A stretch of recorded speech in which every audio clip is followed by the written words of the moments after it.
What's up, you guys? Welcome to today's video. I'm excited to do this one because I've been meaning to do it for a while and just haven't figured out how to tackle it, and so we're just gonna do it. I want to tell you about this product. I'm not affiliated, I'm not sponsored, I'm not anything. I've just been using it a really long time, and every year I keep trying something new from the line that they release, and I like it. So it's expensive, so that's why I felt like it would be fun but also helpful to do a video. I noticed sometimes using more of and replacing more of a less expensive product is actually just as expensive. That being said, we're talking about Clinique skincare today, specifically moisturizers. I have a ton of Clinique products I've tried, cleansers, skincare of all sorts, exfoliators, toners, but right now I'm just going to be focusing for the most part on moisturizers, with a special shout out to a makeup remover. So hopefully this helps you. Let's go ahead and get on into the video. So I'm going to go ahead and just start with the ones that are a little bit more obscure and then go into the ones that are a related line. This one is the After Sun Rescue Balm with Aloe, and it's really nice. It kind of is what it says. It's very calming. I really enjoyed this for after sun care. It was just kind of like your normal aftercare, but it just had that next level of comfort and nourishment to it. I wouldn't say it was like an aloe if you're sunburned. I don't know how this feels, but definitely like me, I'm in my 30s. So when you feel like your skin has had a little too much sun, more of like a drying kind of element to it, like this is more what it's good for. So is this one that I would go run out and be like, go get this right now? No, but it is one that if you'd like to up your game as far as an after sun moisturizing care routine, really like this one. I would like repurchase it for that reason. I have so much of the other moisturizing line, and I'll talk about that product in a minute, that actually has SPF in it. So I feel like that's good for before, and this one's more for after. It has a thicker texture to it, but it's also like thinner than a sunscreen. I would describe it as like a bit of an oily based moisturizer. It dries down quickly. You don't like have a lot of residue or wetness. Like it doesn't sit on the skin for very long. It actually dries quite quickly. So I do like this one. Really nice for after the sun. The next one is the Dramatically Different Moisturizing BB Gel. They also call it the Gel Hydrant BB. This one is a nice moisturizer in like a gel and with a gel consistency. When you take it out of the tube, it has kind of a weird cast to it, but it really does, I don't know that you'll be able to see, but it really, it really does have like some color to it. So it's just a moisturizer with a slight bronzing tint. Really nice. I liked this one. The downfall of this one is I just flat out forget to use it. This is on my counter with my like panning stuff to be like, use this up. So I do like it, but it is one of those like no makeup days. It's not providing like any kind of protection from the sun. So if I'm doing something like that, it's sort of like, I don't know, it doesn't do enough on its own, but it is kind of a nice product in the line, and it does have like this blurring effect. So if you don't really want to wear foundation that day or wear makeup, but you just kind of want to blur and not fuss too much, you just want to do a moisturizer, this is a good one. Again, not one that I would run out and buy immediately, but I have really been enjoying it. It does what it says and it does have nice effects. Again, I just kind of forget to use it. So the next one in the like more obscure category, and then we'll go, everything else will pretty much be in the same line, is the Take the Day Off Clinique Makeup Remover. It really does a good job. It definitely removes makeup. I'll try and remember to do a shot of removing this makeup so you guys can see how it really does melt it off. It really is gentle on the skin, and then I can go in and start my double cleansing process and go into the rest of my skincare. But that does help because I do wear a lot of makeup when I wear makeup, so it is quite the process to remove it, and I feel like a lot of people don't talk about the makeup removal process. It can be a little tricky, and as many times as you cleanse, you know, you don't want to overdo it, but I'll find I'll still be like leaving makeup behind. Okay, so the next product is basically the whole reason I wanted to do this video. You've seen me talk about this a lot on my channel, and I just kind of want to do a special video talking about it, and that is the Moisture Surge 100-hour auto replenishing hydrator. I think at one point it might have been like 75 or 90 hours. It is now 100, and it is just the most amazing product. Like, let me show you the grungy bottle first because it's almost empty. I have replaced her. I've got a new jar. Yeah, just I go through this year after year after year. I love it so much. It is one where you can over apply it. You don't want to do too much. You'll start to get like just like a weird texture on your skin. So a thin layer at a time, and it just feels so nice. It's like this gel consistency, and I use it for every day. I use it as basically my makeup primer because my biggest skin issue, as far as texture, is just dryness. I don't really need a primer for like oil or any more mattifying. I mostly need it for that. So that's where this is like my primer essentially, and why you haven't really seen me talk about primers a lot on my channel for the better part of a couple of years. It's because of this product. Now this is the baseline product. This is just the hydrator, and I love it for its gel consistency. You can actually like mix it with other products. I like to makeup products. I like to mix it with my bronzers. I like to mix it with foundation, and I did that a while ago on my channel, like how to customize your foundation.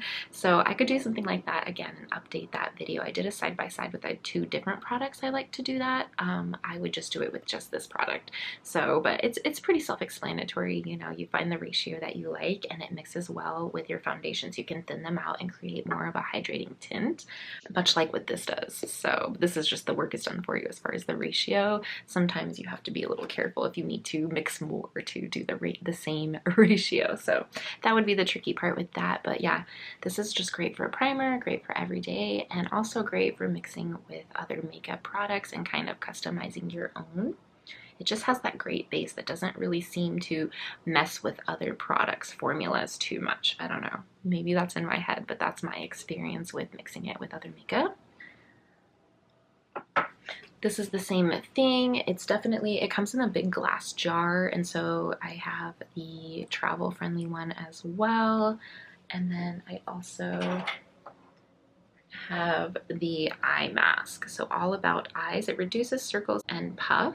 I don't really know. It just feels really, really nourishing on the eyes. I like putting this on before makeup. I like putting it on, you know, after the pool. I like putting it on before bed. In most cases, I don't put a lot of products on right before bed. I just don't like smooshing them into my pillow. I don't know, but I do like it as a nighttime routine to do at night. So I like to let it soak in as much as it can before I go to bed. I don't do it right before bed, is what I'm trying to say. So this is really great. I love applying this just kind of as needed, but also mostly around my eyes. And then I also have the Moisture Surge Overnight Mask. Now, since this is a mask, it's basically like the same product, but it's just much richer feeling. It feels just as good when you put it on, but I notice it doesn't dry up as fast. It sits on top of the skin a lot longer. So if I had to describe to you what the difference was with the mask, and definitely just richer, takes longer to kind of sink into the skin, which is why I wouldn't recommend it for like right before your makeup the way I would the other one. I don't know how it mixes with makeup either, but I definitely like this one for more like my neck and chest area. So I definitely like applying it in certain areas on a daily basis, every day, like morning routine that way. Otherwise, of course, I'll just put it on as needed, but it's pretty close in formula feeling to like this. I would say it has a little less like oily feeling. This doesn't feel oily, but if I had to compare them, you know, this one feels a bit more of like a thicker lotion, whereas this one breaks down into more of a emollient melting. These are tiny little nuances I'm trying to use to describe the different things in the line that I've noticed after using them many, many times.